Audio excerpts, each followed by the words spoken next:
Hello, everybody. For today's discussion, I decided to go with food waste. Personally, I love to cook and I love to eat, so this topic very much so intrigued me. So I went along with that discussion, and for our first decision point, I decided to build a medium-sized food warehouse to store more food. I feel like having an actual physical location that embodies all of the water and the food being stored, we can bring in an actual community.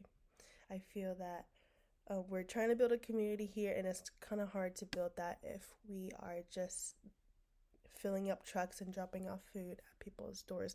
Although I will say that is a good way to transport the food. I understand that not everyone has the privilege to have reliable transportation.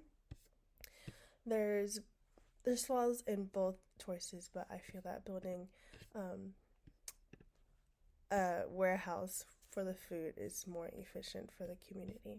And then we were given two choices to either collect the food in the warehouse or have volunteers drop it off to the community. And I decided to go with asking volunteers to collect food from the supermarkets and have community members pick it up.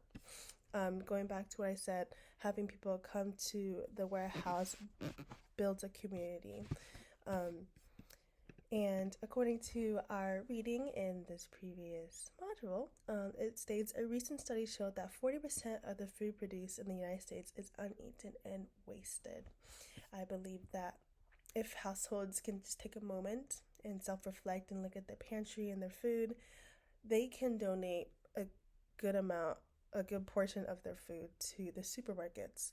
And the supermarkets is also more reliable because they can check for damaged foods or any expired foods. So the food that we're collecting from the supermarkets is more reliable and safe for the community.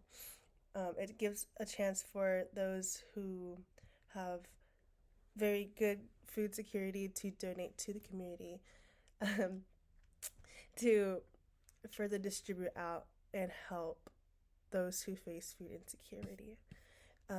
Therefore, that's why I think asking volunteers to pick up food from the supermarkets would be more efficient, because if we were to transport each person in the community food, we would have to spend a lot more money on trucks with refrigeration systems, which is a minimum of $40,000, and we have such a small budget.